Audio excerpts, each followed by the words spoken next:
कर्ण का जन्म माता कुंती के गर्भ से हुआ।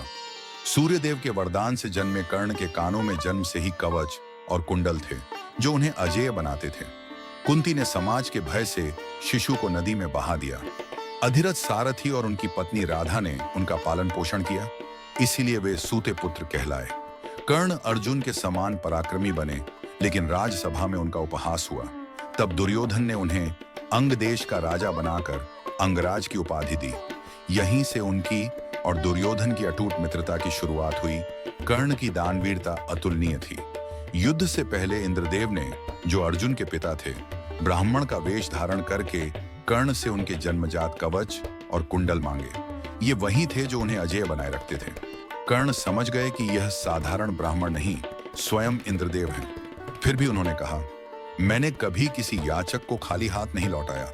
आज यदि आप मेरे कवच कुंडल चाहते हैं तो मैं उन्हें भी दान कर देता हूं।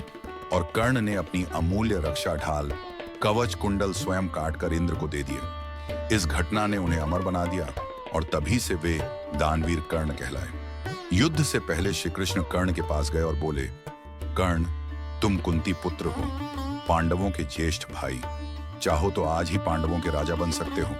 कर्ण ने उत्तर दिया, मधुसूदन, जब पूरी दुनिया ने मुझे ठुकराया तब दुर्योधन ने मुझे गले लगाया। मैं उसे छोड़ नहीं सकता।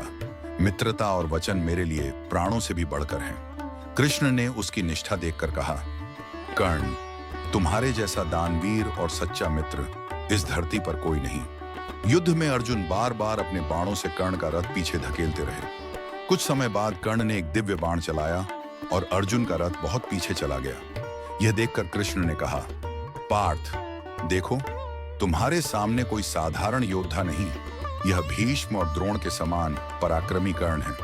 अर्जुन ने आश्चर्य से कहा, मधुसूदन, मैं तो कितनी बार कर्ण का रथ पीछे कर चुका हूं, तब तो आपने मेरी प्रशंसा नहीं की। आज इसने केवल एक बार मेरा रथ पीछे किया और आप इसे इतना महान क्यों बता रहे हैं? कृष्ण मुस्कुराए और बोले, पार्थ, तुम्हारे रथ में केवल तुम ही नहीं बैठे, इसमें मैं स्वयं हूं। ध्वज पर हनुमान विराजमान है, माता भी रक्षा कर रही हैं। तुम्हारे रथ में संपूर्ण सृष्टि का भार है। यदि कोई योद्धा इसे पीछे धकेल दे तो उसका पराक्रम असाधारण है। यही कारण है कि मैं कर्ण की प्रशंसा करता हूं। श्री कृष्ण ने आगे कहा, कर्ण केवल दानवीर ही नहीं, बल्कि रणभूमि का महानतम योद्धा भी है। यदि मैं तुम्हारा सारथी न होता तो पार्थ, तुम्हारे लिए विजय पाना असंभव होता। निष्कर्ष, कर्ण ने मित्रता निभाई, दान में कवच कुंडल तक दे दिए और रणभूमि में अपनी वीरता का लोहा मनवाया। स्वयं श्री कृष्ण ने उन्हें दानवीर और महान योद्धा कहा।